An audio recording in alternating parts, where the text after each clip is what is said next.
la invitación para participar. Una vez vistos los resultados en el Código Infarto de Castilla-La Mancha, pasaremos a hacer un periplo por los pueblos de España y en principio iremos primero a Castilla y León para hablar de los resultados del Código de Revascularización, y el doctor Alejandro Diego Nieto nos hablará de la experiencia en su comunidad. Buenos días. Antes de nada, muchísimas gracias a Fernando y al resto del Servicio de Ciudad Real por la invitación. Esta invitación originalmente era para el doctor Fernández Vázquez de León, que es el coordinador del Código Infarto en Castilla y León, pero no sé si por el tiempo de negociaciones infructuosas con la Administración y con los políticos, cada vez delega más la doctora Serrador y en mí.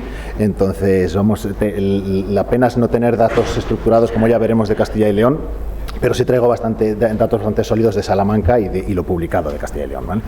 Antes de nada, como estamos todos aquí de citas, esta no es de un romano, pero Napoleón Bonaparte tenía bastante también de romano, y es muy importante que hagamos un recuerdo histórico. En Castilla y León las primeras angioplastias son de finales de los 80 y angioplastia primaria como tal, los primeros casos empiezan en 1999.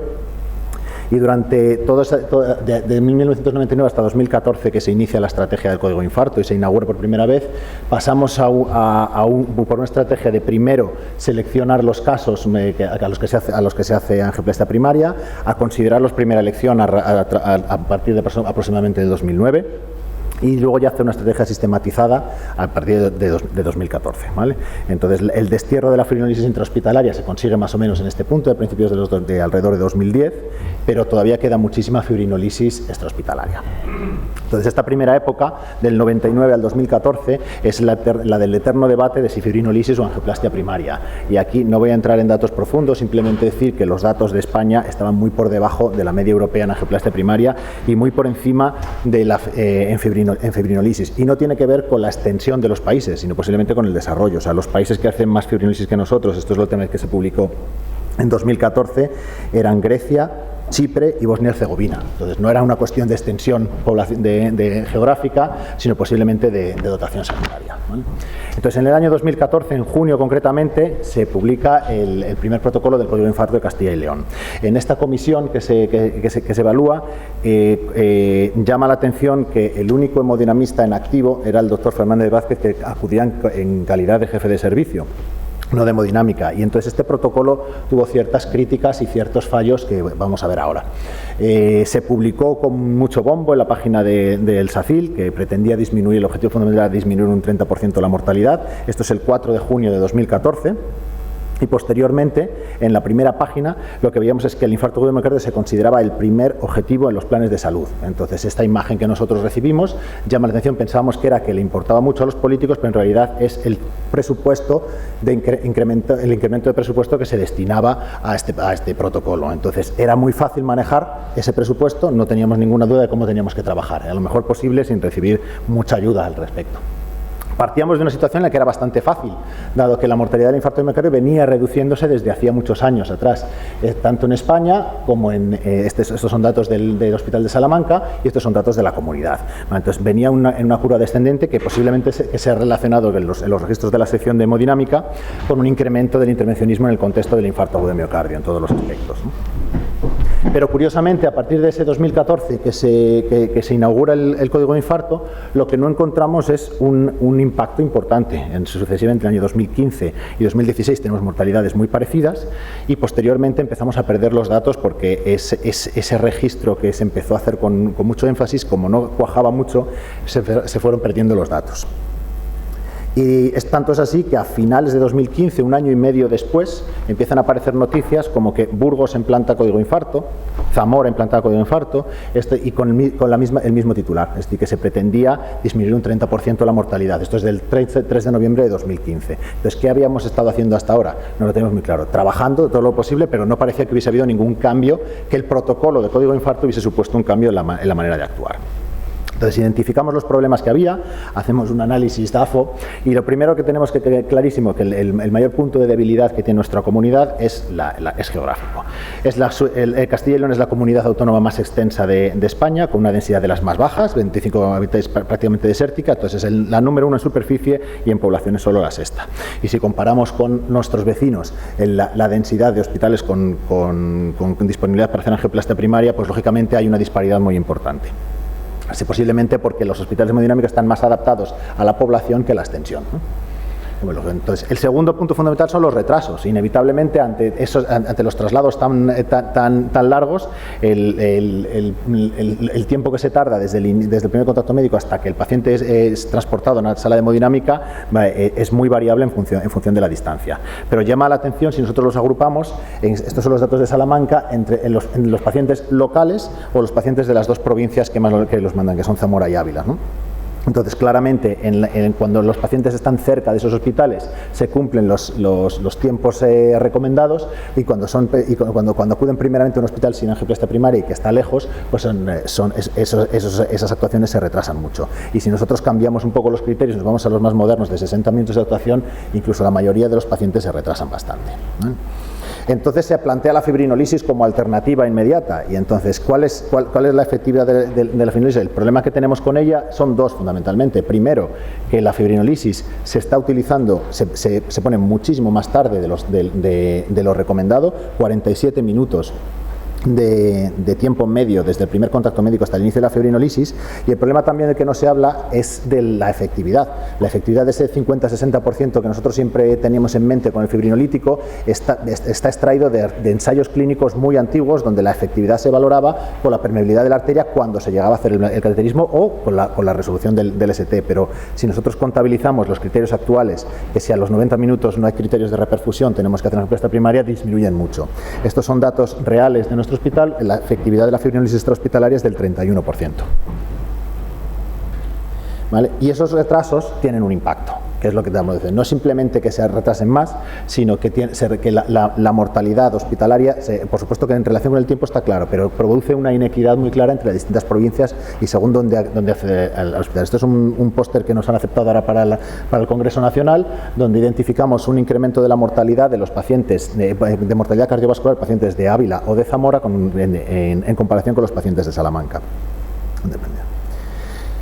Asociado a esto, podríamos pensar inicialmente, pues el código de infarto no ha servido para nada. Sí que ha servido, completamente ha servido para dar a conocer este protocolo a los compañeros, a todas las instituciones sanitarias, y eso ha provocado de manera inmediata un incremento de las angioplastias primarias de un 36%, y no solo de las angioplastias primarias, de todo tipo de cateterismos o cateterismos diagnósticos. Desde el inicio del código de infarto se ha generalizado el acceso a hemodinámica y ha aumentado un 80% los cateterismos diagnósticos.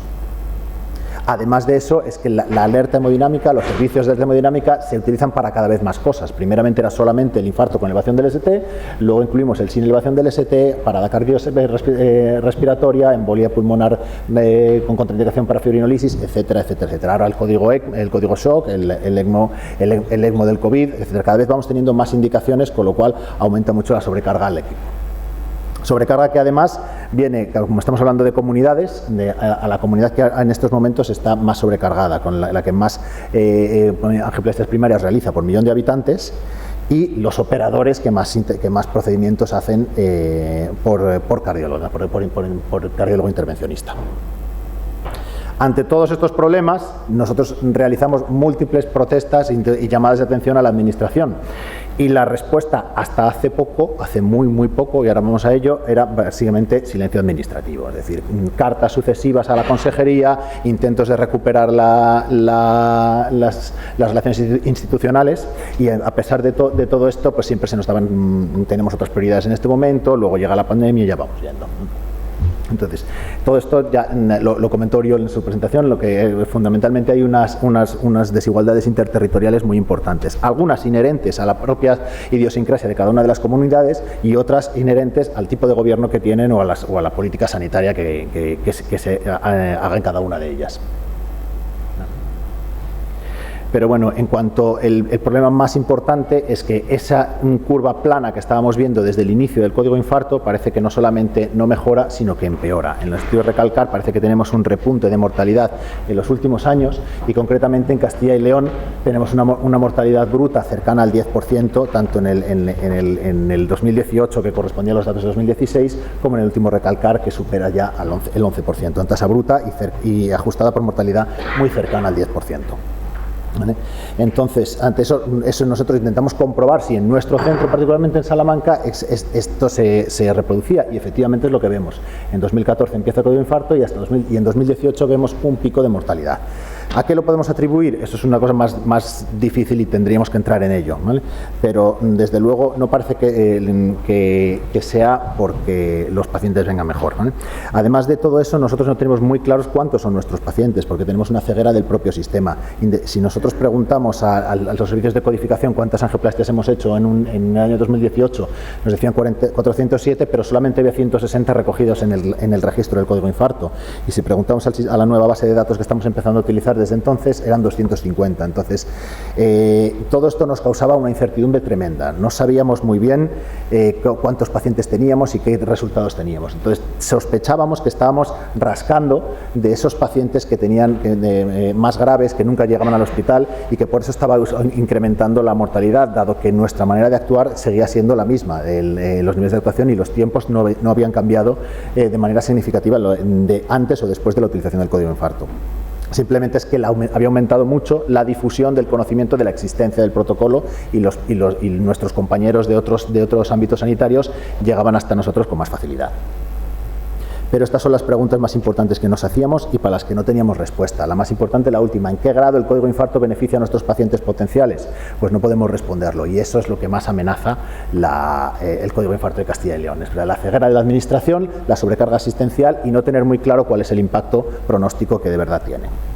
Entonces, en 2018, para intentar lidiar con estos problemas, se crea una nueva comisión del código infarto, de la que empiezo a formar parte en este momento, y lo primero que nos planteamos es que tenemos que hacer es un protocolo nuevo en el que simplifiquemos la actuación. Este es el protocolo que tenemos ahora de actuación, centralizado todo a través del 112, comparado con el previo. Claramente la película ha cambiado, es decir, ahora tenemos lo que llamamos el botón rojo. En el paciente que cualquier médico, el primer contacto médico, sospecha un infarto, centralizado a través de 112, se busca cuál es la primera estrategia. Y estos son los puntos clave de este nuevo protocolo.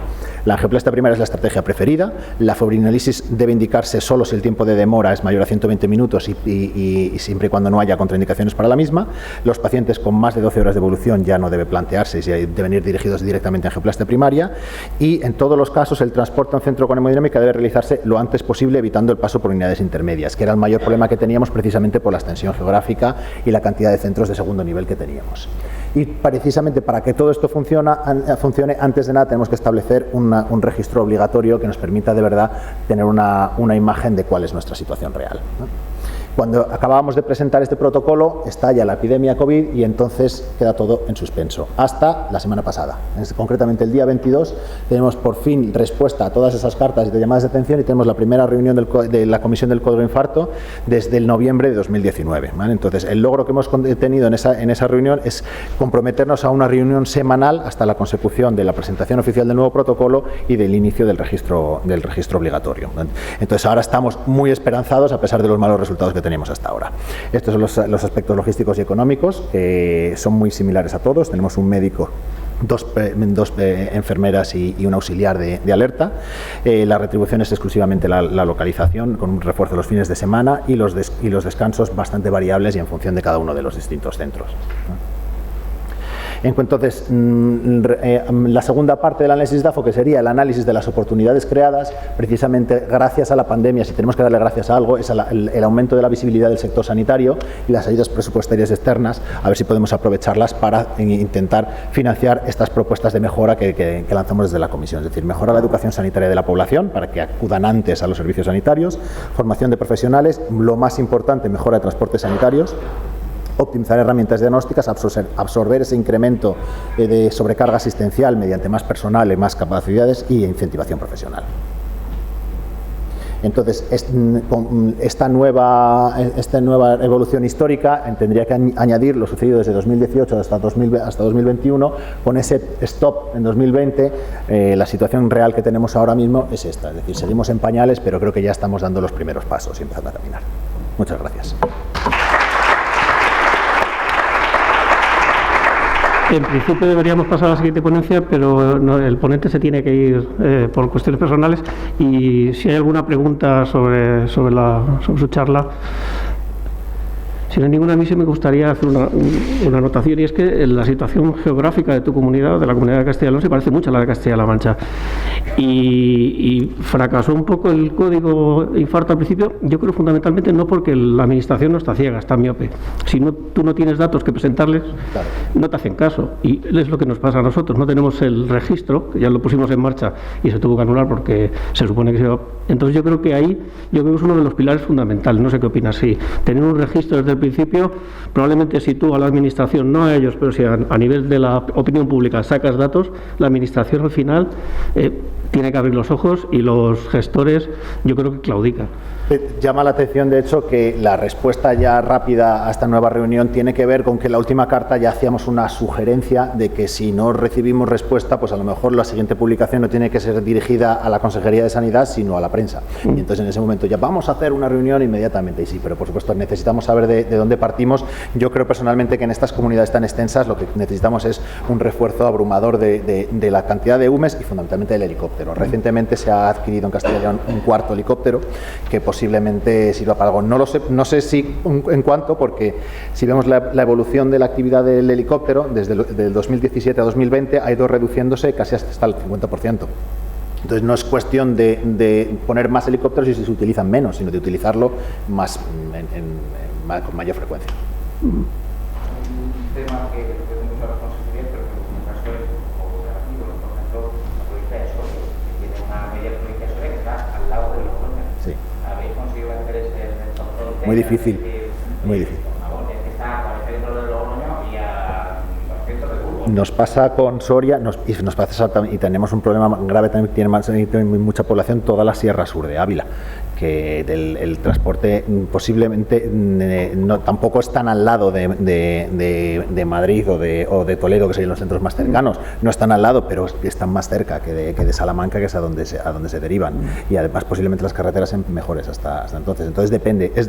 Lo que llama muchísimo la atención es eso, el transporte, sobre todo de las zonas más periféricas. Cuando lo hace el helicóptero no tenemos ningún problema. O sea, todos están en menos de 60 minutos cuando los trae el helicóptero. En cambio las UMES se retrasan muchísimo. Y la administración de la fibrinolisis se retrasa también muchísimo, porque no la administran hasta que está segurísimo, y entonces el primer contacto médico no la administra, sino que es la UME cuando tenemos un tiempo de retraso en esas áreas. Está planteado, pero como eso es un debate que ya trasciende muchísimo lo sanitario y va a la política, teóricamente hay tratos en intercomunidad autónoma para dar la prestación sanitaria, pero es en casos selectivos, en consultas externas y en intervenciones programadas, pero para las urgencias es mucho más difícil conseguirlo.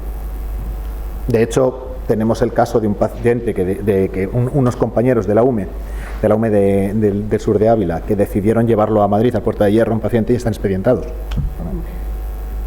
Porque desobedecieron órdenes directas del Centro Coordinador de Emergencias. Muy bien, si no hay ninguna pregunta más, pasamos a la siguiente ponencia, que será la doctora Pilar Portero. Nos hablará de los resultados del código infarto en La Rioja. Bueno, buenos días a todos. Muchísimas gracias a la organización, en especial a Fernando, por habernos invitado desde La Rioja, pues para que os contemos un poquito cómo es nuestro código de infarto. Y así más.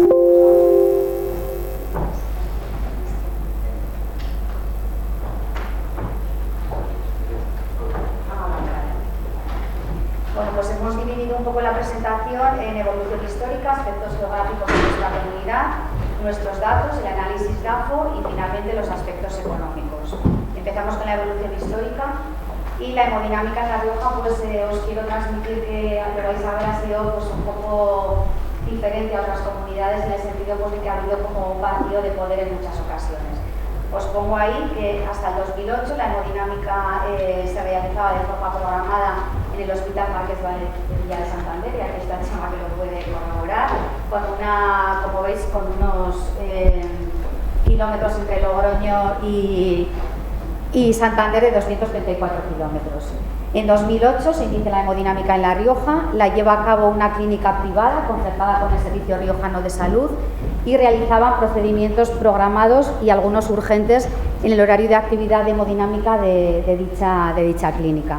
El paciente urgente era trasladado bien al Hospital Márquez Valdecilla de Santander o a Navarra, bien al Hospital de Navarra o en la clínica universitaria, sin ningún tipo de programa asistencial organizado. En 2011 se inicia la hemodinámica en el Hospital San Pedro de Logroño, se realizan procedimientos programados urgentes en horario laboral, en horario de oficina. Igualmente la clínica concertada continúa haciendo hemodinámica ambulatoria programada, tanto nuestra del Hospital San Pedro como del Hospital Comarcal que está en Calahorra. Y el paciente urgente fuera del horario laboral, pues lo mismo, o bien iba a Santander o bien iba a Navarra, pero sin ningún tipo de programa organizado. Ya en el 2014, el Hospital San Pedro asume la totalidad de la hemodinámica de la comunidad, se crea una red para la atención del infarto y se inicia un programa asistencial ya totalmente organizado. De tal manera que el Código Infarto La Rioja comienza el 7 de julio de 2014. Los pacientes incluidos desde el 7 de julio de 2014 hasta el 21 de junio del 21 son 1.157 y el número de pacientes que tenemos actualizados son 780 hasta mayo del 2019, que son los datos que os voy a presentar. Aquí veis en los 1.157 pacientes la casuística en los diferentes años. El segundo semestre, que es cuando empezamos en el 2014, luego han ido poquito a poco aumentando hasta que ya, bueno, pues ya se ha estabilizado más o menos en los valores que veis aquí, entre 175 y 180. Aquí os pongo las últimas dos columnas, que fue durante la pandemia, y el número de códigos en el 2020 en cómputo global no bajó. Fuimos 181, quizá un poquito más que el anterior, pero vamos en la misma línea. Y en el primer semestre de este año lo que llevamos es 68. En cuanto a los aspectos geográficos, pues como podéis ver y todos sabéis, pues es una comunidad pequeñita, una superficie de 5.000 kilómetros cuadrados, la población aproximada son de 319.000 personas y la densidad de población es de 62 habitantes por kilómetro cuadrado, en la media española es de 92. Los tres puntos donde se concentra la población, fundamentales en Logroño. Logroño tiene una población de 150.000 habitantes, que constituye pues, el 48% de la población de La Rioja. Hay otro núcleo de población densa, que es Calahorra, que son 23.000 personas, y también aquí en Haro, que es la tercera zona de densidad un poquito más alta, que son 11.000. La mayor parte de la población, como veis, reside en Logroño y su comarca. Las comunicaciones son muy buenas, tenemos rápidas comunicaciones en toda la comunidad, tanto por autovía como autopista, y la red sanitaria la constituye un hospital no intervencionista, que es el Hospital Comarcal de Calahorra, que atiende pues, a un área aproximada de 60.000 personas, el hospital intervencionista que está en Logroño, que es el Hospital San Pedro, que atiende al resto de la población, y es referencia también del Hospital de Calahorra. El 061 tiene sus sedes en Logroño, en Calahorra y en Haro, que son las tres zonas más densas de la comunidad, y la gran mayoría de la población riojana podemos decir que está dentro de la isócrona de 60 minutos de distancia al Hospital San Pedro. De tal manera que, como podéis ver, pues la angioplastia primaria es la reperfusión, el método de reperfusión generalizada en la comunidad, y la fibrinólisis pues es anecdótica que está limitada pues a casos en los que tenemos revisión de sangre, que cada vez intentamos que sean un poquito los tiempos más cortos, alguna avería que hemos tenido y la sala ha estado cerrada, y un caso que tuvimos pues por un temporal de nieve y el paciente estaba en la zona más alejada de Logroño y el 061 pues iba a tener bastantes problemas para llevarlo. El método de transporte, pues como os podéis imaginar también, aunque hay helicóptero, pues con estas comunicaciones que tenemos y la superficie tan pequeña, pues son las ambulancias, el 061. En cuanto al análisis de los datos, lo que hemos hecho nosotros es comparar nuestros 780 pacientes que tenemos incluidos en nuestro registro con los 788 pacientes con síndrome coronario agudo con elevación de ST del registro Globes español de 2012. Entonces, los datos que tenemos en nuestro registro son La edad, 62 años, tenemos una edad un poquito menor, la del registro son 65, el 21% mujeres, prácticamente parecido, tenemos más fumadores, el 48% son fumadores, el 51% hipertensos, parecidos al registro Diocles, tenemos menos diabéticos, un 19%, dislipémicos parecidos, 47%, y en cuanto a las comorbilidades sí que hemos observado que tenemos más pacientes del código de infarto que tienen cardiopatía isquémica previa, ACV y enfermedad arterial periférica similar, y sí que tenemos más pacientes con insuficiencia renal. El perfil de los pacientes que tenemos en el código de infarto, 9% son síndrome coronarios agudos en elevación de ST. Hicimos un análisis previo de los primeros 300 pacientes, que algunos datos os voy a poner comparados con esto, que era un 4%, y con elevación de ST 91. Como veis, la revascularización es la angioplastia primaria, en casi el 99%, frente al 1,2% que hicimos fibrinolisis. Estos fueron 9 pacientes, en 2 hubo que hacer rescates y en 7 se hizo angioplastia diferida. El 38% fueron infartos anteriores y solo diagnósticos un 12%. En cuanto al perfil clínico de presentación del código de infarto en nuestra comunidad, vemos que el shock cardiogénico está en un 10%, edema agudo de pulmón en un 5,5% y arritmias graves calificadas como bloqueo completo y fibrilación ventricular un 14%. En cuanto al primer contacto médico, veis que aquí hay un 9% que es hospital secundario, un 19% acuden al centro de salud, un 34% en el 061, que es un punto muy fuerte en nuestro sistema, y un 38% pues, en el propio Hospital San Pedro. El 061 está muy implicado en nuestra comunidad en asistencia y es una de las fortalezas que luego veremos que cuento. Tenemos que incidir en la educación sanitaria, estamos viendo que es mejor que acudan que llamen al 112 que no que acudan al centro de salud. Al centro de salud ya iré después del infarto y sobre todo evitar traslados secundarios. Esto hará que el diagnóstico del electro in situ, donde está el paciente, nos va a acortar los tiempos y evitar derivaciones a un hospital secundario. Entonces, el cronograma general que tenemos es este que os muestro. El tiempo al primer electro son 7 minutos, que está bastante aceptable. Del electro al aviso, 17 minutos, creo que tenemos que incidir bastante siendo las características de la comunidad en este punto. Primer contacto balón, 82 minutos. Desde que se activa al balón, 61, también tenemos que incidir en este tiempo. Desde que el paciente está en la sala hasta la apertura del vaso, 18 minutos. Desde el dolor al balón, tiempo total de isquemia, 180 minutos. Y la entrada-salida de los hospitales secundarios, por así decirlo, que únicamente tenemos, como os he dicho, la red 1, que es la Fundación Hospital Calahorra, pero también tenemos una clínica privada, que es la clínica Los Manzanos, que es la que se realizaban antes ahí los cateterismos, y el tiempo habido, pues como veis, es alto, son 158 minutos que hay que bajarlo.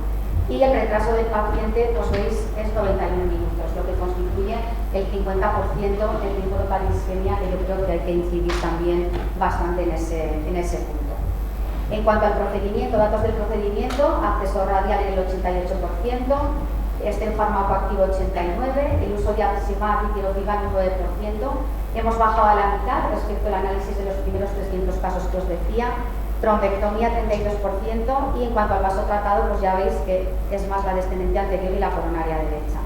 En cuanto a la angioplastia multivaso APROC, en el mismo procedimiento tenemos un 13% y esto sí que hemos visto que se ha triplicado respecto al análisis de los 300 primeros casos. En cuanto al tratamiento médico empleado, aquí os pongo tanto el inicial como el alta, los cambios que hay respecto a la antiagregación y estos son otros tratamientos que se van al alta y no antiagregantes.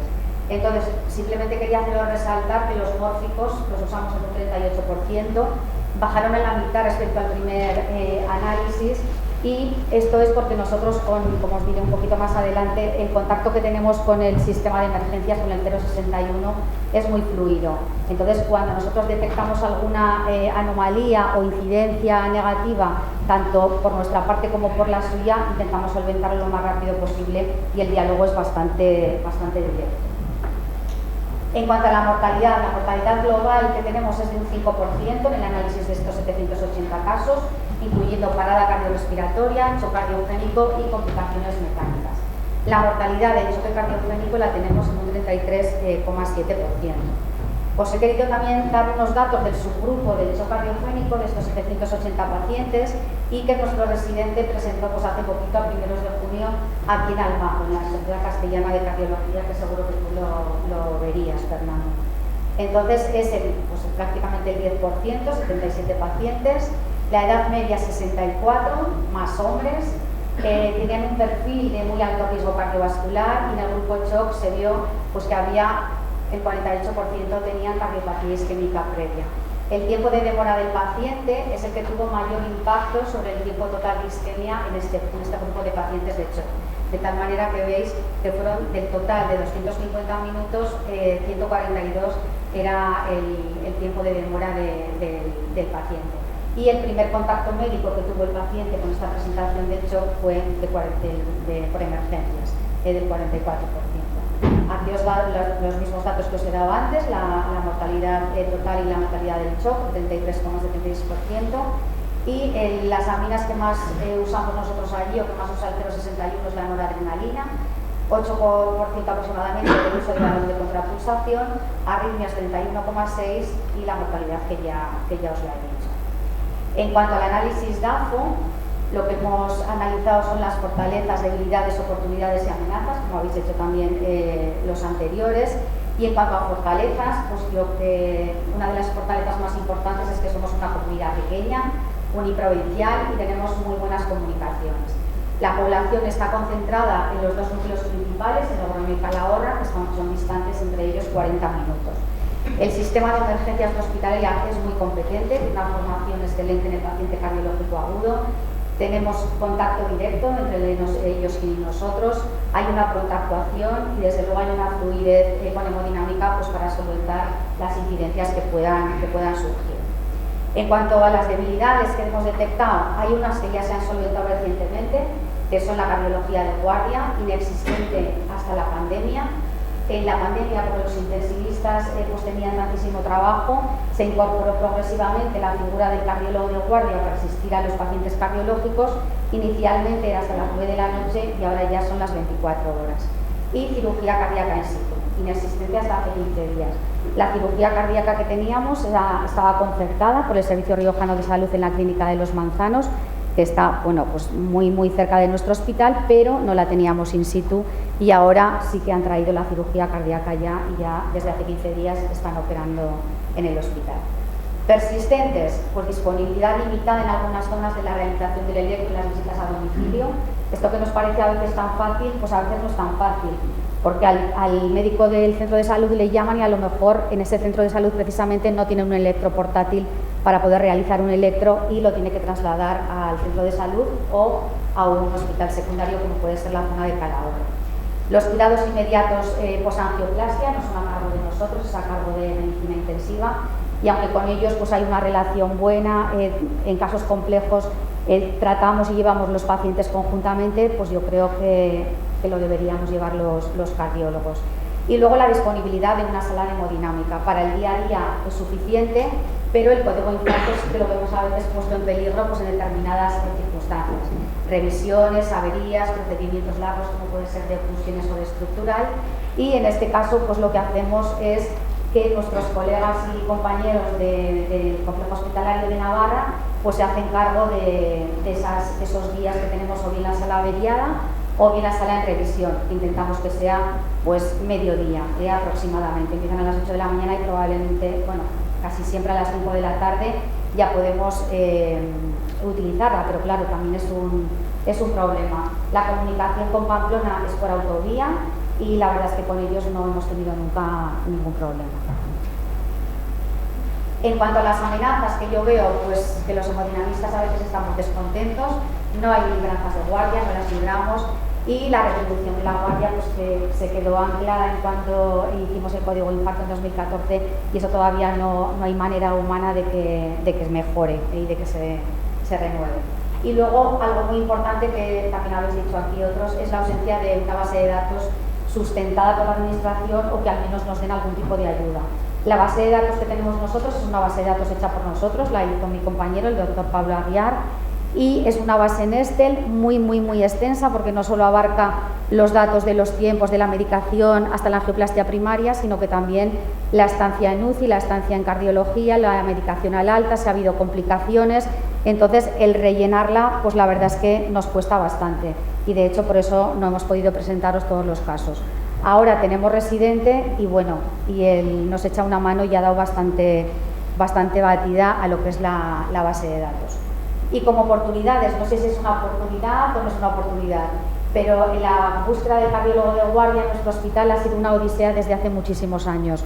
No ha habido manera de ponerlo, y la pandemia COVID-19 nos ha traído al cardiólogo de guardia. Yo creo que es importante tenerlo, pues ante casos dudosos, realización de un ecocardiograma emergente, y es el que nos asiste en la sala durante la angioplastia primaria, que previamente estaba un intensivista. En cuanto a los aspectos económicos y el personal que vamos al código de infarto, vamos un hemodinamista, una enfermera instrumentista, una enfermera circulante y ahora la figura del cardiólogo de guardia. En cuanto a la retribución, es como guardia localizada, el pago es la mitad de una guardia presencial, como en todos los sitios, y eso sí, cuando nos llaman, el tiempo desde la llamada hasta el primer procedimiento, ese tiempo, esas horas las convierten en presenciales y no libramos la guardia, como ya os he dicho. Como reflexión final, pues en nuestro caso, en nuestra comunidad, con nuestros datos, yo creo que hay que insistir en la educación del paciente para disminuir el tiempo total de isquemia, y que sea la llamada cuando tiene dolor en el pecho al 061 y no que acuda al centro de salud. Y luego, en el resto de la cadena, pues tenemos que insistir en hacer un diagnóstico precoz y desde luego evitar traslados secundarios en estos dos hospitales, fundamentalmente en uno. Hay que disminuir los tiempos entre el electro y el aviso y el balón, y el tiempo de IVA. Esto no tenemos que olvidarnos que no es labor de una persona, sino que es labor de todo el equipo, de todos los que formamos la red, y solo así lo podremos conseguir. Y ya sin más me despido. Muchísimas gracias a todos, hasta la próxima. Y he cambiado el mapa de las isocronas por el mapa de la denominación de origen Rioja, y hago un chinchín con los vinos de aquí de La Mancha. Muchas gracias.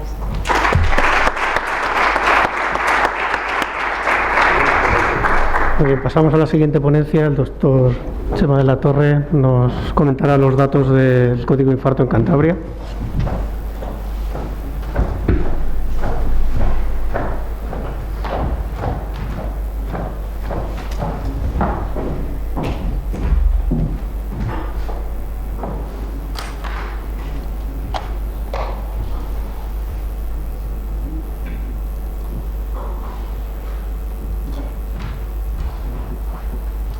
Buenas a todos. Ha llevado muchas horas de sesiones y la gente aguanta, eso está muy bien. Bueno, voy a presentaros lo que es el programa nuestro de Cantabria. Hago publicidad turística también, ya que se ha abierto el tema, ahora podéis viajar más. Es una comunidad pequeña, como veis, uniprovincial, con estos diámetros máximos de tamaño, que nos lo hacen pues bastante controlable, aunque es muy montañosa. No en vano se ha llamado siempre la montaña, ¿no? Tiene estas autovías que la cruzan. Y en cuanto a la población, está muy concentrada en torno a lo que es Santander, también Torrelavega. Tenemos los 4 hospitales, Valdecilla arriba, y luego está Laredo aquí en esta zona hacia el País Vasco, luego tenemos aquí Sierra Llana en Torrelavega y el de Tres Mares en Reynosa, y una zona montañosa tremendamente bonita, que es la Liébana y Picos de Europa, pero que tienes que recorrer el desfiladero de la Ermida, con lo cual la distancia real de aquí a aquí, que en línea podría ser de 40 minutos, pues es casi de 2 horas. Esto hace que los traslados, como digo, las distancias, pues esta, por ejemplo, 82 se convierte en más porque es un trayecto mucho más tortuoso por los desfiladeros. Estas distancias son mucho más cortas, son por autovía, y una población de 600.000 personas, pues bueno, se traslada fácilmente y está a unas distancias bastante cortas respecto al centro de angioplastia, que es el nuestro de Valdecilla. La angioplastia primaria es la dominante territorialmente, salvo esta pequeña zona, que es un 1%, casi un 2% de la población, una pequeña parte, que a veces ocasionalmente tiene un traslado en helicóptero, pero a veces se hace la poca frenolisis que hacemos al año, ¿no? Hasta el año 2012 había una estrategia selectiva en la que el cardiólogo de guardia decidía si te llamaba a hacer la primaria. Nosotros tenemos búsqueda de hemodinámica desde el año 80 y poco, o sea, desde hace muchísimo tiempo, pero el clínico decidía si hacía frenolisis o si hacía muestra primaria hasta ese año, en función de criterios clínicos, de riesgos, etcétera, Pero es a partir de este momento cuando, y no lo voy a discutir o comentar más porque surge, es por todo lo que, ese gran movimiento positivo que hubo en torno a la Sociedad Española de Cardiología, el Stand for Life, etcétera, de iniciar códigos como el que había iniciado Murcia o Galicia o Navarra, y nosotros nos incorporamos, y es el Actúa, ¿no?, en el que se recogen todos los datos y se siguen recogiendo en base específica del paciente con infarto en Cantabria. Y bueno, el fruto es que desde el 2014, 2015, ya entonces pues siempre estamos muy arriba en las ICPs primarias por millón, que no es porque tengamos más infarto, nuestra epidemiología de infarto es inferior a la media nacional, pero hacemos una extracción muy alta de angioplastia primaria en este contexto, y también se mantiene esa posición buena en el 16-17, también en el 18-19, siempre en buena posición. Aquí vemos un poquito pues, el número de pacientes que se ingresan con infarto ST alto, vemos la perspectiva de por mes y por los últimos 3 años. En el verde es del 2019, en el 2020 el año COVID es, como veis ahí, el rojo, y luego tenemos el azul, que es el 2021, y llama la atención esto, y es que, como veis aquí, hay una caída importante de ingresos de infarto en el 2020 en el famoso confinamiento de marzo-abril. Todos sabemos por qué fue, ¿no?, la historia del COVID, y se repite de nuevo este pequeño descenso en las olas epidémicas que hubo de otoño, de noviembre sobre todo, ¿no? Es el impacto que hubo. ¿Qué hemos visto en el 2020, sumarizándolo, que ha sido el año del COVID en el infarto? Pues hemos visto demoras más grandes. Los pacientes venían hasta con días de retraso, ¿eh? Y los pacientes llegaban con más shock, ha sido más frecuente el shock cardiogénico. Complicaciones mecánicas no es que haya habido muchas, pero, hombre, te llama la atención que se concentraron 3 en esa primavera, ¿no? Terrible, ¿no? Una con comunicación interventricular, rotura contenida, y rotura papilar, etcétera. También vimos más paradas cardíacas extrahospitalarias, de gente que luego te declaraba, los que sobrevivían y no, si no las familias, que llevaban días con síntomas. O sea, ha habido gente aguantando el infarto en casa hasta tener este problema. Esto explica ese exceso de mortalidad que el COVID no explica del todo en este periodo, ¿no? Aquí vemos la reperfusión. Antes se ha hablado de si era poco o mucho el 8... no hay un 100% de reperfusión en IAM-ST alto, es en torno a un 85-90 en cualquier sitio. Es porque tienes que excluir por los pacientes que llevan días evolucionados, que no tienen indicación, que tienen a lo mejor una resolución de un trombo que ya ni siquiera ves en el vaso, un tacosubo, tienes una disección espontánea, una serie de situaciones en las que no reperfundes, no porque no quieras, sino porque hay una indicación.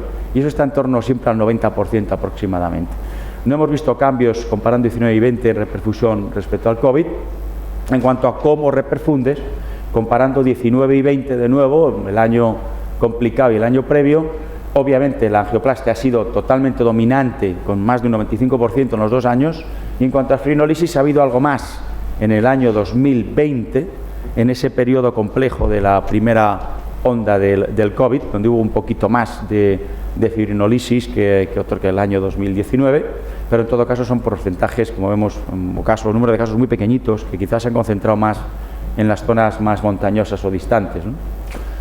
Aquí ves la comparación de varios años, del 13 al 20, en lo que ha sido la fibrinólisis, la angioplastia primaria, y luego lo que es la reperfusión total y la reperfusión en menos de 3 horas, que es muy importante, que es la que puedes hacer antes de las 3 horas del inicio de síntomas, de inicio de síntomas. O sea, aquí en esta precocidad influye muchísimo la presentación del paciente. Vemos que la reperfusión, como es habitual, en torno al 90, reperfusión en las primeras 3 horas en torno al 60. La reperfusión se hace sobre todo con angioplastia primaria en un 96-97%, y la fibrinólisis representa siempre en menos de un 5 todos los años, un 3%, un 4%, que se parece mucho a lo que ha presentado, por ejemplo, La Rioja, ¿no? En relación con la curva COVID, pues de nuevo destacar eso, que esta primera época de aquí, de marzo del confinamiento, pues pudo explicar alguna fibrinólisis más. Tiempos puerta-balón. Los tiempos puerta-balón empezaron siendo, pues hemos tenido aquí también variaciones a lo largo del 20, y este cambio se explicó por lo mismo. Fue el famoso mes de marzo-abril. Ahí el puerta-balón se prolongó, había unos colapsos importantes en urgencias, en el 061 con el tema COVID, pero luego volvió un poco a su ser y se ha ubicado, volvió a aumentar un poquito en la onda epidémica del COVID de otoño, pero se mantiene siempre más o menos en esta franja, con esos 2 picos identificados. De hecho, en global, el puerta-balón del 13 al 20 se mantiene estable entre 50 y 60 minutos, que es bastante razonable, ¿no? Un aspecto importante que destaco es el soporte al shock avanzado. Nosotros Veis aquí estos picos que son más bien porque estoy con una escala de 0 a 10, no es porque haya grandes variaciones de un año a otro. Hay algún año que pones 2 asistencias y otro 4, como son variaciones de 2 para arriba, 2 para abajo, pero esto es el empleo de ECMOs y de asistencias ventriculares en shock tras angioplastia primaria, en infarto, en infarto ST alto. Algunos salen a trasplante, otros no, otros lógicamente mueren. Aproximadamente hay dos tercios, casi un 60-60% de supervivencia. Y bueno, no está indicado el Impela, que es más reciente, pero también se está incorporando, y esto nos está dando un poco de opciones en el paciente que protagoniza realmente la muerte en el infarto. El 80, 85, 90% de los muertos por infarto ST alto en un hospital lo son por shock cardiogénico. Y bueno, yo creo que estas alternativas de soporte circulatorio mecánico van a justificar el que tenga que abordarse de alguna manera una resectorización del manejo de este paciente, y a lo mejor haya que hacer traslados ya no solo transprovinciales, sino intercomunitarios. Gente que tiene una situación de shock y que tengas que transferir a un centro con manejo de shock, ¿no? Antes comentabas, Pilar, de la importancia del manejo de críticos. Es clave. Nosotros tenemos la fortuna de tener una unidad de cardiocríticos cardiológica, con 7 cardiólogos, y son gente muy experta en ECMOs, en asistencias, en todo tipo de técnicas. Hacen el posoperado cardíaco de siempre y hacen el trasplante, con lo cual eso te explica mucho mortalidades que llegaron a ser, a partir de la Actúa bajó a un 3 y pico, se ha mantenido 3,6 en el 14, en el 18 3,4, en el 19 3,5. Muy baja la mortalidad, incluso con manejos del shock muy avanzado. Nosotros no transferimos a nadie, lo que tenemos lo tenemos. En el 20 subió esa mortalidad un poco, al 5,5, es por lo que os he explicado del COVID, pacientes más evolucionados, más retrasos, más shock, más pacientes en parada cardiorrespiratoria extrahospitalaria y complicaciones mecánicas, pero lo que estábamos logrando en los últimos años era mantener a raya la mortalidad por debajo del 4, a pesar de que se manejaba alta complejidad en el infarto. En el 2014, en este mismo foro, que Fernando organiza también cada cierto tiempo y que espero vuelva a tener periodicidad mejor que no 6-7 años de espera, yo destacaba en aquel entonces, en las jornadas de primaria, lo que se había conseguido entonces, y bueno, pues puedo decir que de momento lo mantenemos, ¿no? Que es 90% de reperfusión, más del 95% de primarias, y lograr que el paciente pues se le pueda reperfundir dentro de las 3 horas del inicio del dolor me estoy refiriendo. Pero también destacaba cosas a mejorar. ¿Cuáles han mejorado? Pues bueno, mejoró el tema de antiagregantes, el tema de las comunicaciones telemáticas del ECG, pero como veo nos pasa a todos, seguimos con el tema del 061, que solo acoge de momento al 25-30% de los pacientes. Ya hay estudios que destacan que venir por esta vía reduce tiempos y eventos, y los pacientes evolucionan mejor. Esto tendría que mejorar, pero estamos todos clavados como en un 25-35% y habría que ver cómo mejorar eso. Mejoramos un poco este aspecto, pero seguimos trabajando en el tema de los retrasos que implica el que el paciente pase por urgencias de comarcales o de primaria, donde siempre hay retraso, se acumulan retrasos en el diagnóstico, etcétera.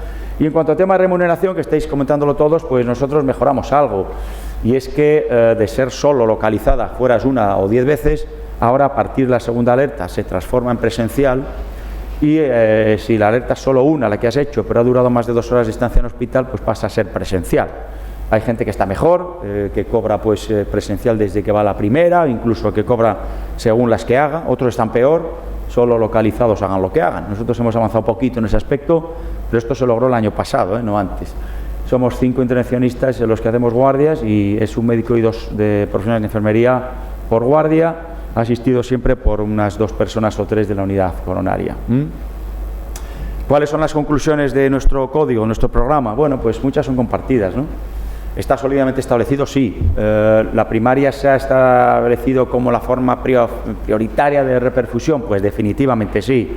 Solamente hay condicionadas por la geografía unos casos anecdóticos que no suponen más que el 2-3% anual para la lisis. El recurso al 061, pues yo creo que debería ser mayor, porque se asocia a mejor evolución y está clavado en 1/3 aproximadamente de pacientes. Eso es muy cultural, muy social. Los pacientes siguen cogiendo su coche yendo a urgencias, siguen yendo a ver a su médico. Muchos no conocen que existe esta posibilidad. El 061 también tiene una posibilidad de saturación, y a lo mejor si tiramos más de él en cuanto a un equilibrio de asistencia frente a oferta-demanda, que haría que tampoco creciera mucho más, pero bueno.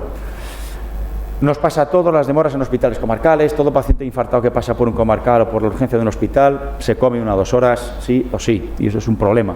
Y luego el problema fundamental, ¿no? Y es que muchas de las cosas que nos pasan no las podemos resolver como servicios de cardiología, y menos aún como unidades de hemodinámica o de cardiología intervencionista, sino que pasarían, para resolverlas, lo ha comentado Alejandro con el tema de Castilla y León, se ha comentado con La Rioja y muchos otros, si hubiera una mayor implicación de servicios y consejerías, que parece que solo son sensibles a noticias de periódico. Entonces, al final, algunos de los problemas que tenemos que son fundamentalmente logísticos. Yo estoy convencido que la primaria la hacemos todos pues con mucho cuidado y muy bien, y lo más rápido posible, y te llaman al búsqueda y te presentas allí en 10 minutos, pero el tema de los registros, de la actualización de los datos de los registros, que estén al día, que estén bien controlados y monitorizados, y el tema de los traslados, pues implicaría un compromiso social. Ahora, con el tema COVID y la crisis económica, pues vamos a pasar cierto periodo gris.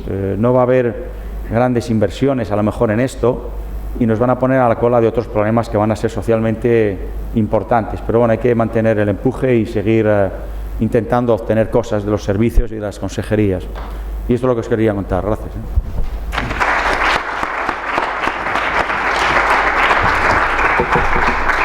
El siguiente ponente es el doctor César Morís, que comentará los resultados del código infarto en Asturias.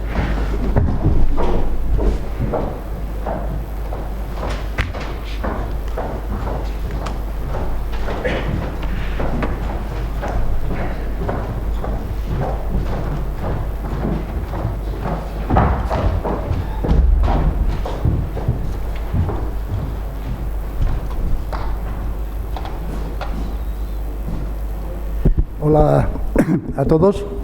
Bueno, realmente estoy muy contento de estar aquí, Fernando. Por ello os doy las gracias al comité y especialmente a ti por haber sido la persona que nos invitó.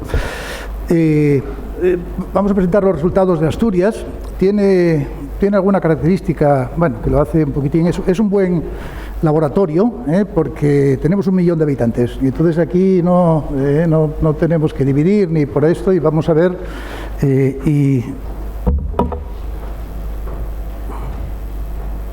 bueno, la historia, hay 2 hitos importantes. En el 2011 se abrió el laboratorio de hemodinámica del Hospital de Cabueñes de Gijón.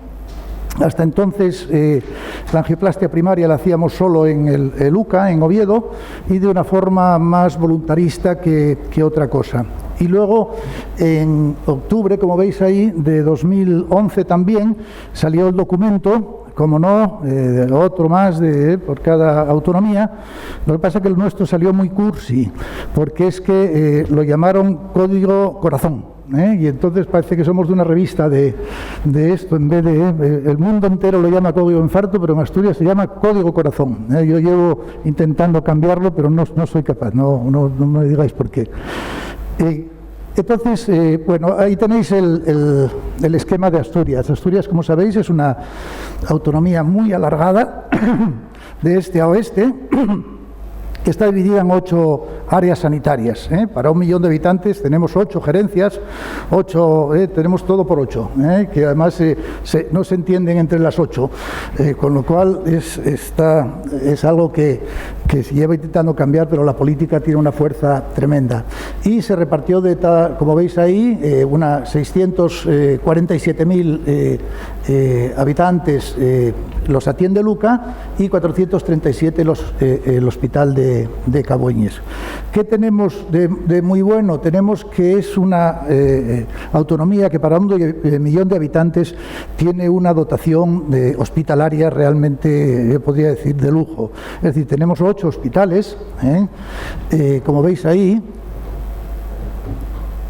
y todas tienen una unidad de traslado medicalizada, lo cual es muy importante a la hora de los traslados. Además lo tiene con base en el hospital de cada área sanitaria.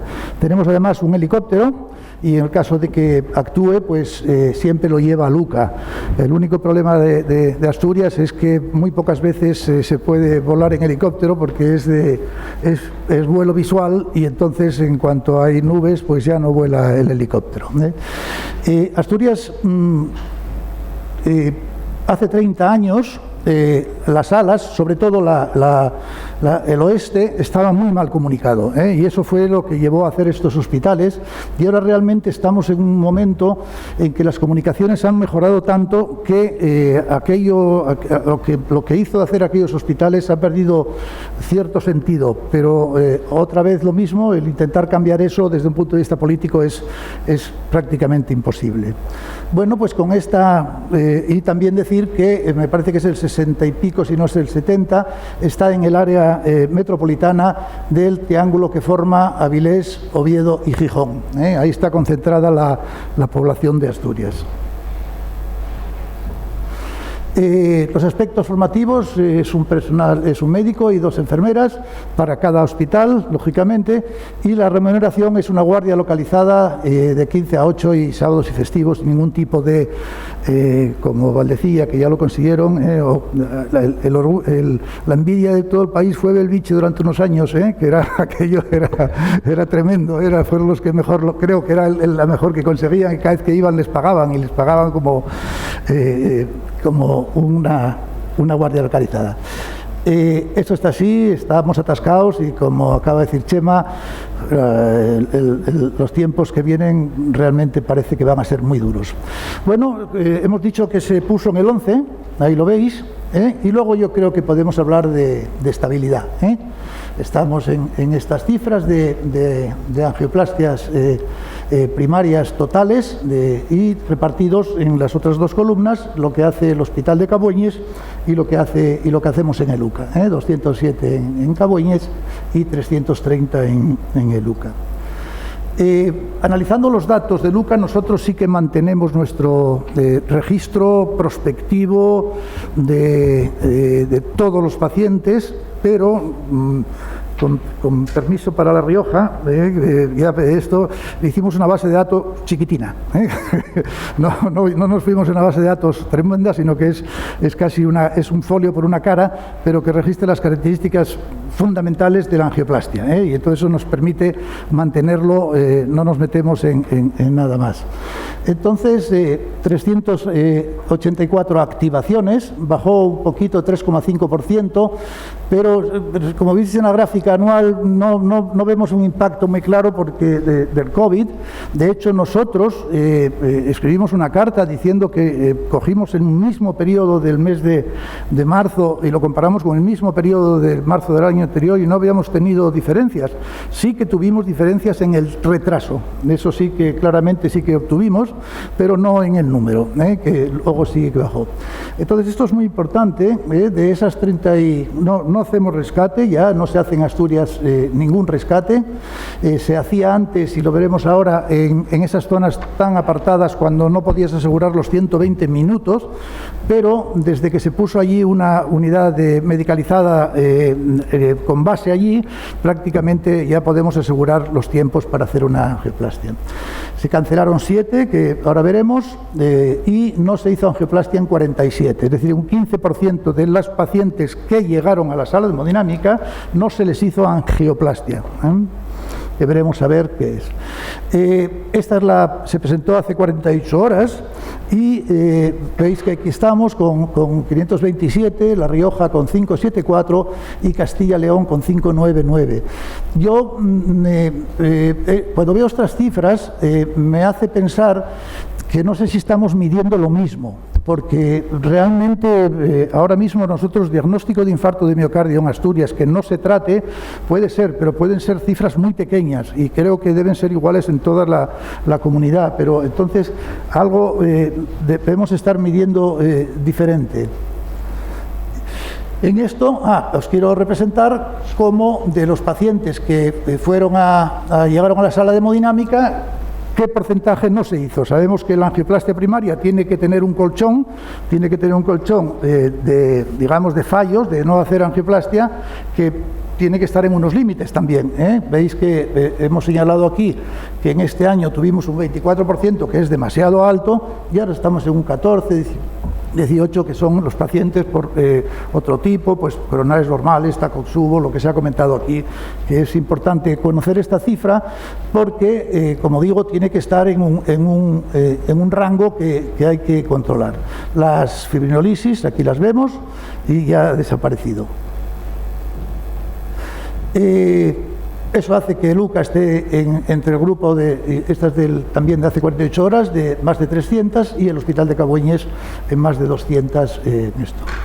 Esta es importante, me parece que es importante.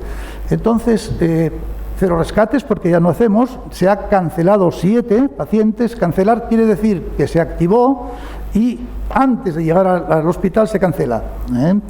Angioplastia primaria, ya lo hemos dicho, 330, y 300, también se ha hablado aquí de este tema, el 80% han sido por vía radial.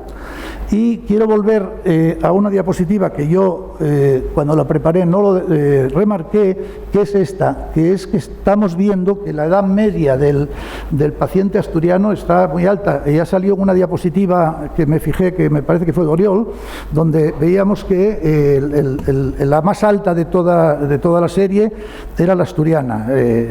Como muchas zonas de nuestro país, el envejecimiento de la población se está notando muchísimo. En Asturias es probablemente, si no la primera, pues la segunda, de la edad media más alta del país. Y esto, bueno, pues tiene importancia en lo que estamos viendo. ¿Por qué se anularon? Pues 4 éxitos antes de llegar a la sala, y porque ya fue inapropiada la activación y se pudo confirmar que no era candidato a hacer una angioplastia primaria.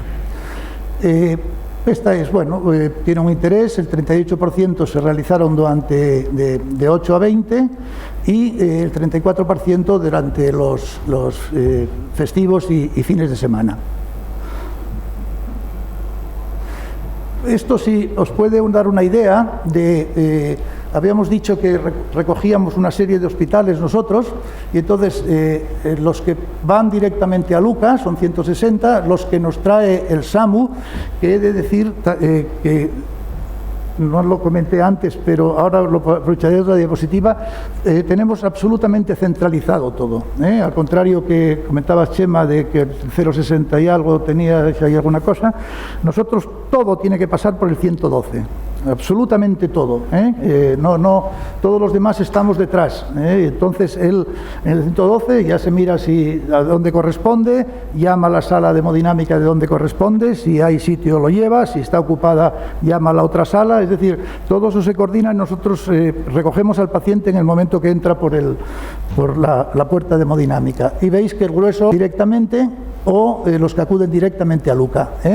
Esto es Avilés, 65, y vemos luego como las salas que os comentaba, fijaros, aquí ya no vive ni esto es sí que es una zona despoblada de verdad. Fijaros, Jarrio, que es en la zona de Luarca, y ya en Avia, ya muy cerca de Galicia, y Cangas de Narcea, lo mismo, que es en esa misma zona, pero hacia el interior. Fijaros, 3 infartos durante un año,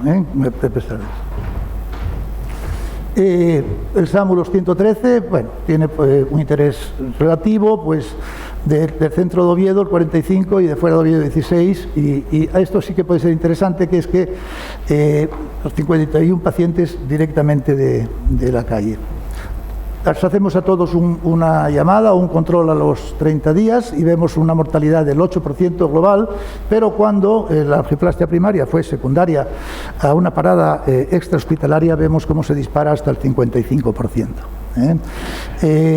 Surgió esta mañana a lo largo de las ponencias qué hacer en estos casos.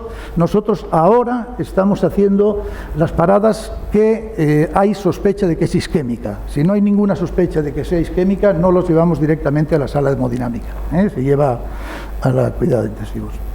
¿Y qué podemos decir de los tiempos con todo este sistema? Esto es el esquema de lo que debería de ser.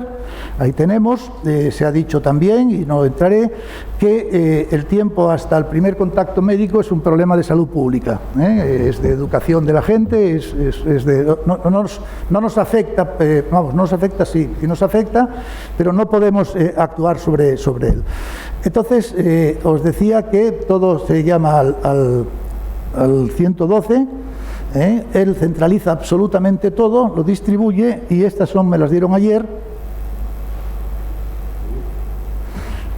Tienen en sus registros que desde que son activados hasta que depositan el paciente en puerta del hospital y entran directamente hasta hemodinámica, tienen una media de 58 minutos, es decir, que creo que es muy buena. Nosotros, en los de Luca, estos se refieren a Luca, que son muy parecidos a los del Hospital de Cabueñes. Estuve con Íñigo para que me diese los datos y todavía no tenían elaborados esto. Veis ahí cómo se distribuye. Vemos que la media desde el contacto hasta que se hace el electro es correcto. Desde que se hace el electro hasta que se activa, hay ahí 14 minutos que probablemente se hace el electro, pero hasta que lo ve alguien capacitado para tomar la decisión quizás se podría acortar. Eso hace 21. Desde la activación del código a llegada hemodinámica tenemos una media de 41 minutos, lo cual está realmente bien teniendo en cuenta la orografía que os comentaba, y luego estas otras que son secundarias. Ahora, en la zona ya, digamos que depende de nosotros, de la llegada hemodinámica a la apertura de la arteria, tenemos 24 minutos. Eso hace que la media sea de 65 minutos desde que se activa hasta que se abre la arteria, y eso hace que la media es de 90 minutos desde que el primer contacto médico hasta la apertura de la arteria, es decir, está dentro de los estándares que tenemos. Pero, aparte de las cifras medias, a mí esta gráfica me gusta mucho. Estos son todos los casos, todos los tiempos, uno por uno, de los pacientes que desde su primer contacto médico a la apertura de la arteria. Vamos desde aquí, como veis, que son menos de 50 minutos los pacientes que acuden a urgencias y rápidamente, por lo que sea, hasta enormes desviaciones que tenemos aquí. No puedo decir exactamente lo que hay. La media, ya he dicho, es exactamente de 90 minutos, aquí está, y la mediana de 83, o sea que está bastante bien parecida. Y por debajo de 120, que son las que nos recomiendan las guías, pues tenemos todo este paciente. Es decir, tenemos que concentrarnos en este grupo de pacientes, que son 48, en los cuales está por encima de 120 minutos. Habrá que ver cuáles están indicados a hacer, porque tienen indicación de primaria a pesar de pasar el tiempo, y cuáles realmente es únicamente un retraso. Siguiendo las directivas de la organización, tratamos de realizar. Yo creo que los tiempos de activación, apertura, es mejorable, especialmente el intrahospitalario. El problema que hiciste mucho hincapié, Chema, de entrar en otro hospital, que es muy conocido, ¿verdad? Entrar en otro hospital es lo peor que hay. Se resolvió bastante en nuestro caso cuando pusieron un transporte médico medicalizado, vamos, a la puerta del hospital. Eso fue un cambio radical. Por ejemplo, teníamos Avilés, que está a 20 minutos o 25 por la autopista, y tardaba 1 hora y media en llegar una ambulancia a buscarlo para traerlo, y eso cuando ya se había decidido hacerlo. O sea que el in-off, me parece que se llama, ¿no? El hospital es tremendo. Y también hemos detectado algunos retratos realmente desproporcionados en nuestro propio hospital, en el servicio de urgencias muy masificados, donde se hace, a pesar de que hay una unidad de dolor, o sea, un fast track de dolor torácico, todavía se hace el electro y queda el electro ahí y no es visto por la persona que tenga capacidad de activar el código. Amenazas. Plantillas escasas con guardias mal remuneradas, es decir, esto ahora atendiendo esta cantidad más otras urgencias de escasez de alto riesgo, que hay que hacerlo de forma inmediata, la verdad es que las guardias se están poniendo muy costosas, es mucho de esto, y que se cobra únicamente como guardia localizada, vayas cuando vayas, y no se descansa la guardia, pero esto es que ha salido aquí también en varios grupos.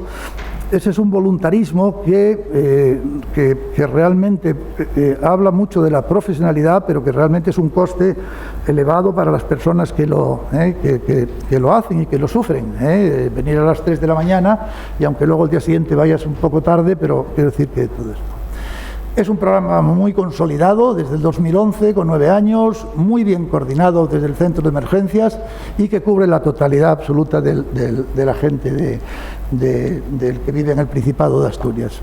Y por último, pues otra vez a los profesionales, Es decir, si queremos que esto sea sostenible, la parte técnica y logística, como veis, creo que está muy bien solucionada. Los medios son muchos, hay 8 ambulancias medicalizadas dispuestas para todo ello, pero el coste para los profesionales que están, y ahora están porque yo ya no hago guardia, entonces por eso lo digo con más énfasis si puedo, es alto, y no sé si va a poder ser sostenible, porque estamos hablando de, o casi diría que no va a poder ser sostenible, porque si damos el paso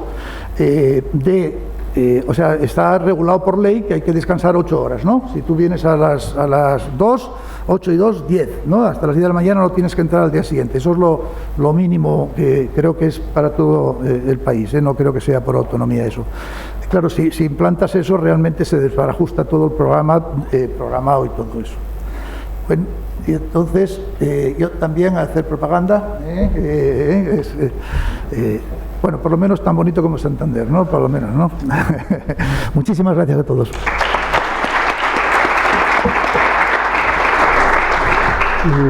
No sé si tenemos probablemente tiempo para alguna pregunta rápida, para no andar con retrasos en la comida. ¿Hay alguna pregunta de la audiencia?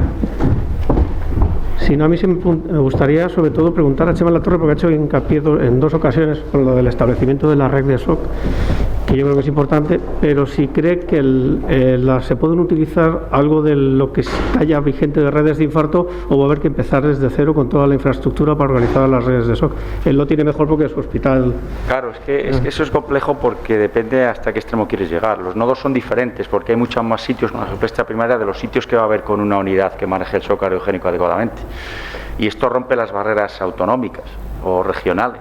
Puede darse la circunstancia, bueno, están rotas en muchas circunstancias. Nosotros recibimos pacientes de estos del País Vasco, y el País Vasco es una comunidad súper potente, pero nos transfiere pacientes con shock cardiogénico, sobre todo pacientes que van a necesitar asistencias de larga o trasplante, y algunos son posinfarto, claramente, infarto anterior, que va mal, paciente que no es muy mayor, y pasa de Euskadi a Cantabria sin ningún problema. Nosotros con ello lo tenemos muy bien organizado. ¿Por qué no se podría hacer a otros niveles? Ahí hay muchos celos luego, entre hospitales, que si yo lo hago, que si ¿por qué lo vas a hacer tú? Al final querrá tener todo el mundo un centro shock, aunque maneje uno a cada 6 meses. Entonces al final exige que la gente, pues... es que el problema es que España se desvertebró y en lo sanitario lo hizo de manera casi irreversible. Con lo cual casi solamente, bueno, ni para el COVID nos hemos puesto de acuerdo, es un ejemplo clarísimo. Entonces, para el tema del shock es mucho más complejo, imagínate. O sea, va a ser casi un despropósito intentar hacerlo. Se debería intentar, pero si el sistema por vocación nace desvertebrado, hablábamos de hacer registros nacionales. Y no los hay ni intracomunitarios, si estamos hablando de registros de infarto que no se están cumplimentando, que un hospital no le da al otro. O sea, yo soy un poco pesimista, pero es que el país tiene esa vocación de haberlo fragmentado todo. Entonces una red de shock es transfronteriza. Es solo un pequeño comentario, no a propósito de eso, sino de los registros. Yo creo que va a ser imposible hacer registros, porque los únicos que funcionaron en Europa, al menos que yo conozca, corregidme si estoy equivocado, son cuando es el pago por reembolso. Y entonces dicen, no te reembolso si no me rellenas este registro. Y además, auditado. Y si no está bien relleno, no te pago. Oye, Alemania, Inglaterra, Francia tienen unos registros. Decía hace 15 días o 3 semanas una editorial, un comentario que decía cómo registros pueden ser artículo de cabecera de un New England, solo un registro, y es porque la calidad de los datos es extraordinaria, porque está en relación con que cobres o no cobres. Es tan sencillo como eso. No.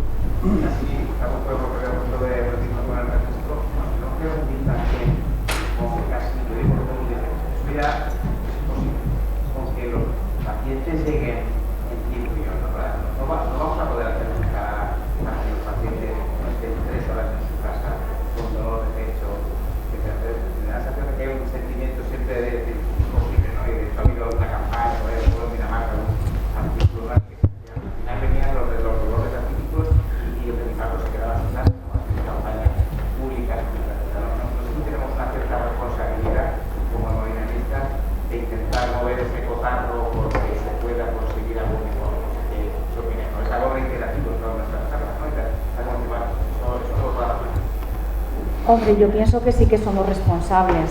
en cierta manera, porque la red empieza desde que el paciente tiene dolor.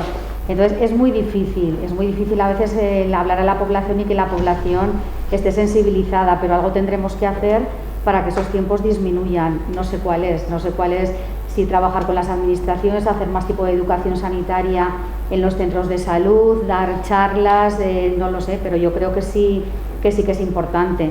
De hecho, nosotros, por ejemplo, en lo que os he presentado del shock, el tiempo de demora del paciente era enorme. Entonces, o que no tarden tanto, o que, aparte de insistir de que llamen al 112 en lugar de ir al centro de salud, desde luego que ante un dolor en el pecho, nosotros en Aragón lo hicimos hace tiempo, José Ramón, ¿no?, cuando se empezó con el Triamar.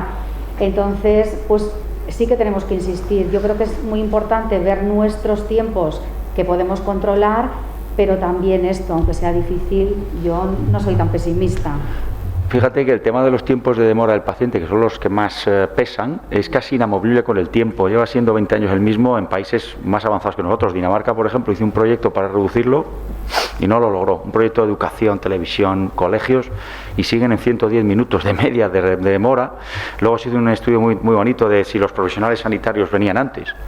Tenían hasta retrasos un poco mayores, porque además se autocreían que no, yo no estoy teniendo infarto, esto no es un infarto, yo soy médico y sé un poco, y no. Venían con los mismos retrasos que los que no son profesionales. Entonces, es una barrera. Ahí están aleatorizados, de venga, en este condado hacemos una campaña, en este no, el tiempo el mismo. Entonces, es más complejo de lo que parece lo del retraso del paciente cuando se está infartando, muy difícil de atacar. Podemos decirlo de otra forma. Hagamos el esfuerzo donde realmente podemos... Donde se puede. Donde se puede. Es decir, hagamos el esfuerzo donde podemos, que es desde que se activa ahí hasta ahí, ¿verdad? Ese es el... tienes toda la razón, vamos, absolutamente toda. No eso. Lo que pasa que pues el esfuerzo es salud pública. Si es que es salud pública, es de la consejería y es de esto, porque... Claro, nosotros, bueno, podemos ir a la tele. Concienciación de ellos y que lo transmitan. Pero yo estoy de acuerdo que hay que seguir forzando a la administración, no hay que darlo por perdido. Yo creo que hay que seguir insistiendo ahí. Sí. Estoy de acuerdo contigo, César. Yo creo que el esfuerzo hay que hacerlo en toda la cadena. Es verdad que es más fácil en la parte que nos corresponde con el sistema sanitario, pero en concreto, y adelanto datos de la presentación de mañana, en el caso concreto del País Vasco, teníamos diseñado una campaña con el Departamento de Salud Pública, para hacer una campaña como un cartel, como hay en el código de infarto, en este momento con el Stem for Life. Si tienes dolor torácico, que es el síntoma, digamos, básico, más allá de que pueda haber unas presentaciones científicas, pero menos que reconocer el dolor torácico, no solo que lo reconozcan y sepan lo que es, sino que llama al 112, por lo que también has comentado, sepa, que ahora necesitan más gente de sistema más rápido, pero que se tienen mejores tiempos. ¿Eso qué implica?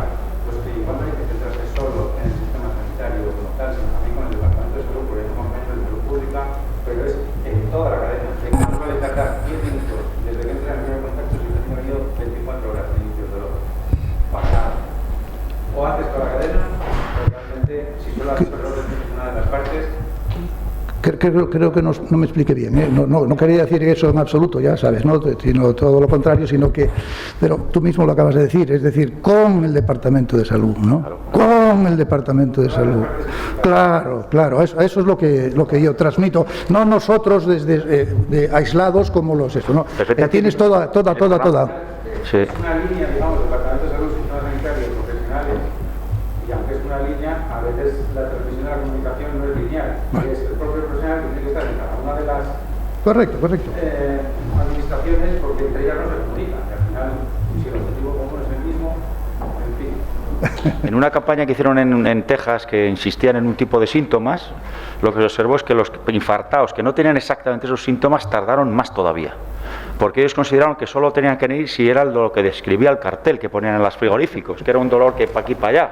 Pero es que el que se atrasa al final es porque tiene mareos, disnea, dolor de estómago, dolor de mandíbula, malestar. Cada vez hay más infartos mayores.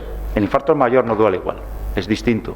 La gente se automedica, o sea, que es mucho más complicado, por eso lo hablábamos de rentabilizar los esfuerzos por parte de cardiólogos en los sitios donde impactamos más. Lo otro es un esfuerzo sociosanitario que te puede llevar décadas y que a lo mejor supone cambios psicológicos en forma de verla, o empoderar a la gente con sistemas que un día digan, me está doliendo, tengo un cacharrito que me lo pongo aquí y retransmite mi electro al 061. Cosa es que al paciente le den opciones de saber qué le está pasando, porque muchos no van no porque no quieran, sino que dicen, es que yo jamás pensé que este dolor de estómago me estaba infartando. ¿No lo dicen algunos? Sí. Si el tío no tiene manera de, no sé... Como sociedad nos falta la educación sanitaria, reconocer síntomas de esto, de ictus, saber hacer una... Sí. No, si tienes... Hay una labor ahí a nivel de salud. Tremenda. Bueno. Tremenda. Y hay que hacerla. Tremenda. A mí me sigue llamando la atención que en este momento estéis planteando los mismos problemas en distintas comunidades autónomas que ya describíamos en el 2005, por ejemplo, cuando Alfonso Castro y yo iniciamos El Provalia. programa gallego y que lo iniciamos a raíz pues, de Mariano, en Murcia y sobre todo de Hugo Román iniciaran el código infarto, y todo el acuerdo que Alfonso Castro y yo nos fuimos a Praga a hablar con Petr Libinsky, que era el primero que había empezado junto con Andersen arriba en el norte, y montamos ahí un simposio con de Almirón y sacamos una conclusión, es que había que modificar la organización exclusivamente. La clave estaba en modificar la organización, cambiar el sistema organizativo, y así lo hicimos. Entonces, esos déficits que entonces detectamos, por ejemplo, pues, el déficit organizativo, con la no colaboración del 061, que es crítico para estos programas, si no, date por fastidiado, que es la implicación de la administración en la creación de las bases de datos. Nosotros no hemos conseguido tener en Galicia bases de datos hasta hace 4 años. Imaginaros lo que eso significa. El voluntarismo de nosotros mismos, que tragamos con absolutamente todo. Y yo creo que esto, de verdad, creo que todos estos déficits, yo soy muy escéptico a que se cambien por palabras, porque no lo he visto cambiar, lo he visto cambiar muy poco a poco. Yo creo que solo se cambia cuando haces aflorar los problemas a la prensa, no sirve de otra cosa, nada. O sea, da igual lo que digas, o sea, te puedes enfrentar con la estructura, pero si no, se mantienen enquistados fruto de que en determinado momento se den las coyunturas favorables de relación o de momento para que se cambien las cosas. Si no, yo creo que no sirve absolutamente de nada. Yo creo que ahí quizás, aparte de hacer acciones institucionales, creo que hay que hacer acciones de impacto mediático y si no, no se cambian las cosas. No se cambian. Sí, había otra pregunta. Los retrasos de urgencia del hospital es uno de los problemas graves que tenemos en experiencia. Y esto ya no depende tanto de la administración o de clínica sanitaria, depende de que los cardiólogos nos impliquemos con los servicios de urgencias, con los centros de urgencias, para organizar la atención del enfermo con infarto agudo de miocardio en nuestro hospital. Esto ya es casi una responsabilidad nuestra. Tenemos que hacer algo de autocrítica si no somos capaces de organizar la atención al dolor torácico en nuestro propio hospital. Creo que deberíamos abrirnos a los servicios de urgencias, al menos este tema concreto, los retrasos, cuando el paciente acude al hospital, valorar dónde están las causas, que sabemos dónde están, y buscar una solución interna entre nosotros. Quizás una labor nuestra. Con respecto a los retrasos que comentáis, por cierto, del tiempo que tarda el paciente desde que empiezan los síntomas hasta que accede a un punto del sistema sanitario, fijaros hasta qué punto hay contradicciones en la propia administración sanitaria, que cuando nosotros planteamos ese problema a la administración gallega, mira, aquí tenemos que hacer campañas a la sociedad civil para que la gente no vaya al centro de salud, no vaya con sus medios, que llamen al 061, se llama en Galicia, no al 112. Y nos dijeron en la administración, ¿cómo vamos a hacer eso? Vamos a saturar el 061, bueno, deja que la gente se muera, entonces no.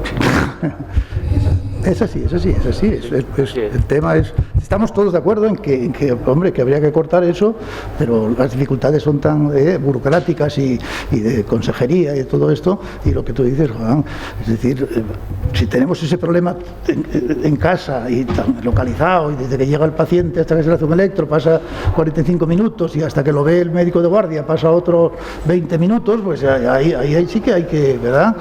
De hecho, de la hora que a lo mejor ves el electro inicial, cuando te sube a la sala, a la hora que te han llamado, dices, ¿qué ha pasado aquí? ¿No? Este electro, pues que no se sabe qué ha pasado con él. Está en una mesa y no lo han visto, si el hombre a lo mejor no estaba muy quejoso. No, pero eso tienes que medirlo, tienes que tener un registro de todos estos y detectar eso y con datos. No puedes ir a urgencias a reñir, porque entonces sales, no a reñir, sino solamente con decir que pasa ya se enfadan. O sea que hay que ir con datos, mucho cuidado, tratando de eso. Yo creo que hay margen de mejora, pero bueno, hay que seguir intentando. Bueno, yo creo que terminamos ya porque habrá que ir a comer. Muchas gracias a los ponentes. Gracias. Por la audiencia. La comida es en el mismo sitio del café, está bastante bien. Nos comemos, nunca mejor dicho, 15 minutillos de la comida para intentar estar aquí a las 3:15 y así no vamos perdiendo tiempo. Gracias.